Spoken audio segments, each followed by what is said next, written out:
My goal was I saw something wrong and I wanted to do something about it. That's all.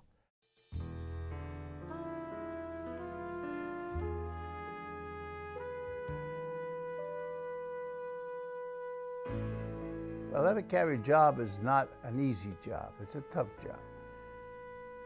But it's an enjoyable job too because you're providing a public service. He loved being a letter carrier. He would meet people all the time, talk to people, be interested in what, they were doing, and they'd be interested in what he had to say. So I think there was a very social aspect to that job that he very much enjoyed. His involvement at first was as basic as feeling that guys in the Kingsbridge and Throgs Neck branches, what was done to them, he felt was not right. And he was going to do anything in his power to make sure that those members were paid.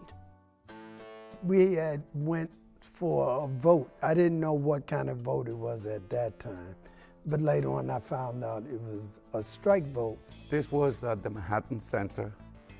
That must have been about 4:30, 5 o'clock because the place was packed.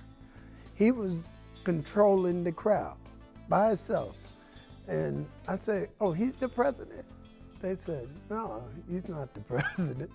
I said, "Well, he should be." He was like the leader. Well, that later on I found out that he was just a member like me. That was very impressive. He was charismatic. He was very impressive. I mean, he looked good. He was smart and quick on his feet. Could pick something up and just go right into it.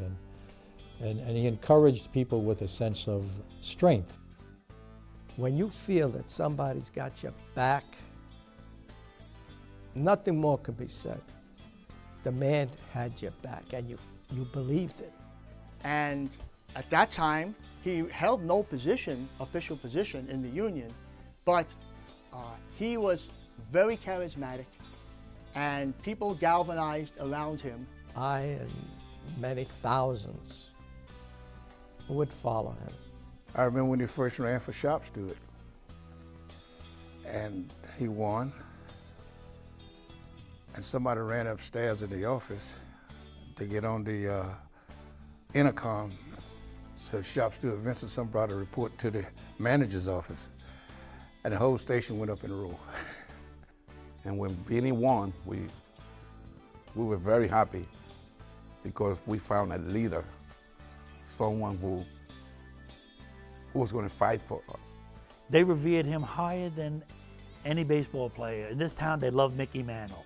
The people in this organization spoke of Vince like he was levels above Mickey Mantle. And I said to myself, wow. In '78, he was elected, and he set about the task of righting a ship that was listing. He stopped all frivolous spending. Okay. He put money into the Treasury. He gave it a universal dues checkoff system. He established a legislative department, which is second to none in Washington.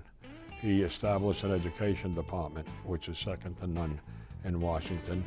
And today, it's one of the most respected labor organizations in the country. He was a giant in negotiations. He gave management their props, but he let them know right away that he was definitely not a pushover. And so we were able to accomplish and get things for the membership that was almost unheard of.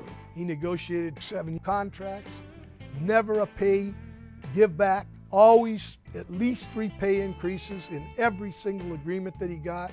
He fought as hard as he could, and he's the guy that upgraded letter carriers to level 6. He's got a record in negotiations that will never be surpassed. It can't be. I don't think there's any other union that workers got a raise every year. And I worked for nearly 40 years, and I got at least 1 raise every year, okay? And I credit that to Vince. I think he could have been a lawyer if he wanted to. He was just that brilliant, his mind. He liked to get the edge on people.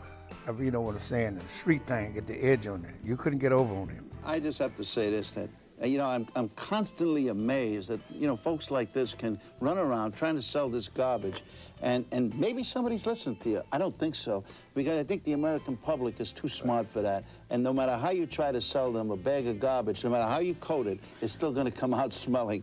I remember seeing him, I think it was on TV or something, talking. And I said, my God, this man only, he's our president, but he could be the president of the labor movement in this country. As far as a voice in labor, okay, he was our voice. I mean, the guy could negotiate. He could get what he wanted, and he could make you feel good about it, I guess, from the other side. And that's really the art of it. When it came to Capitol Hill, he was the face of the Postal Service when it comes to the men and women that work for the Postal Service. Vince was definitely the face of the Postal Service. Now, the Congress passed the law. We didn't pass the law, and it was up to the Congress and the government to live up to the law, which they haven't. And now you come back and you want to put the weight of that on the backs of the people that are covered under the system. If this government is trying to figure out a way to make everybody die before they get to 65, that's terrific, because then the Social Security system will be very sound. But I think that's a kind of a draconian solution to the problem. The structure that Vince built allows us the opportunity and the audience on Capitol Hill, where the NALC is well known and a very strong voice. I know he met with a lot of world leaders. You can see the pictures sometimes that were in headquarters, people that he met, but he never touted that. He would never, you know, pat himself on the back. Well, I met this president, I met this world leader, because he always considered himself a letter carrier. He had great respect for people, but he was not intimidated by anyone. Coming from his background, you know, it was very moving to him to be able to do this, but he wasn't intimidated by it. Never talked down to anybody, was never condescending in any way, always had a kind word to say to somebody. He was a gentleman in every sense of the word, a very smart gentleman in every sense of the word. Now listen, brothers, I've given you, all of you, instructions of how we function. Privilege gets the first preference. It's the first priority. Information is second, for against is third. If we get to another speaker, the next speaker will be for, and the next speaker after that will be against. I'm now recognizing microphone 10 because they have a privilege motion up there. Vinny conducting a convention was like watching a maestro conduct a symphony. He just had a control over the audience, and all elements were just his playthings. I think people really loved him. And he was admirable at the way that he never walked away from the mic. He never left the stage. 5 hours straight, 10 a.m. to 3 p.m., he was there. And he was really an authority figure when he was up there, too. Vinny was always 10 years ahead of anybody else. He got right to the point in a heartbeat, and a snap. He was there saying, okay, you know, you got to keep an eye on this, and he was 100% right. He was one of the most intelligent, insightful people that I've ever met. It was really something. His knowledge and feedback and ability to explain the basis for so many things that you have to deal with as president were just invaluable. This man is huge and ordinary at the same time. That he could be huge and ordinary at the same time, I love that. I think that's a great description of him, because he had a tremendous capacity, you know, to understand people. I would ask him a question about the strike, and he said, no, Jose. He would say to me, Jose, he said, no, Jose, you guys did it. It wasn't me. We did it together. We all did.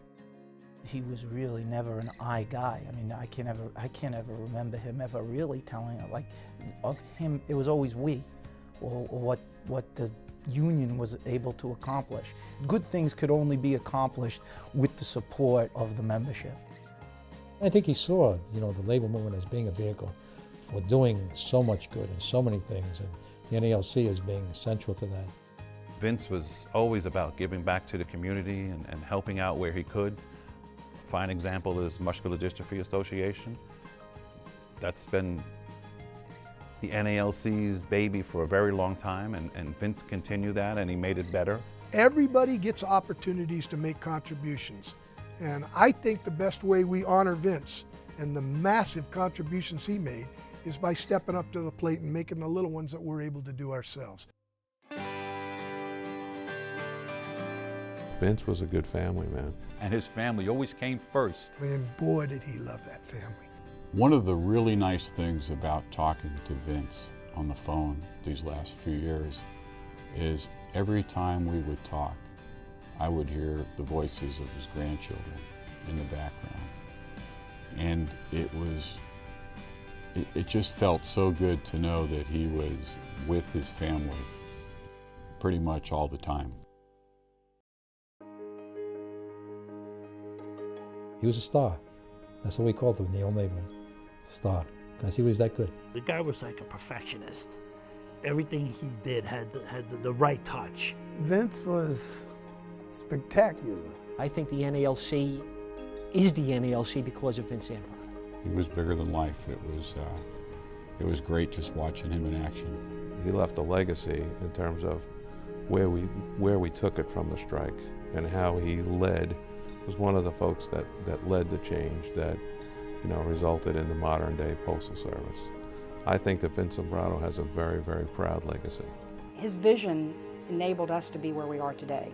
And he saw a lot of different things that maybe other union leaders would have closed their eyes to. My entire family and myself and all the brothers and sisters and letter carriers of today, we benefit for his vision.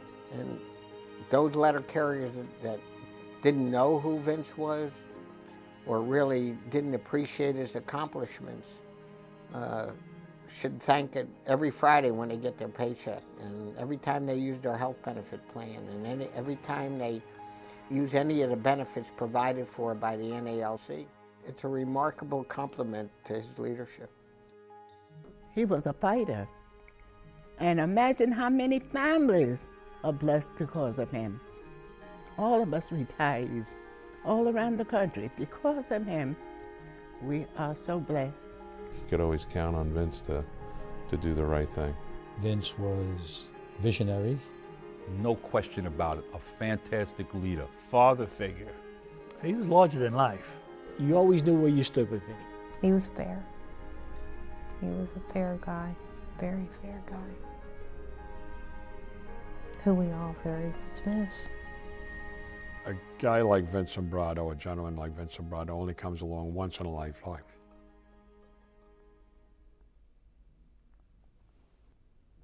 I'm glad it was in my lifetime.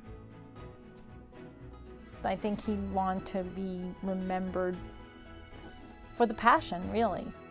Whether that was with us or with his NALC family, that he felt passionately to bring the best to us, to bring the best opportunities to us, to motivate us to do the best that we could and be the best we could be.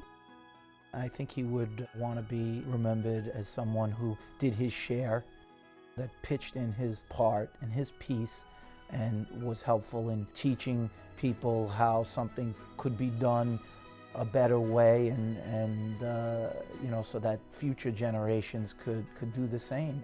Thank all of you. Thank all of you for making my life a wonderful life, and I hope that I've added something to your lives.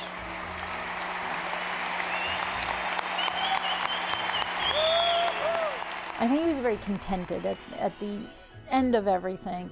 I think he was very contented to what he did, and that his life was very purposeful, and that it was important to be of service.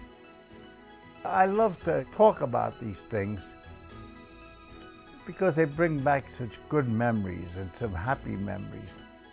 And because if you can't do anything to help other people in life, what the hell did you accomplish anyway?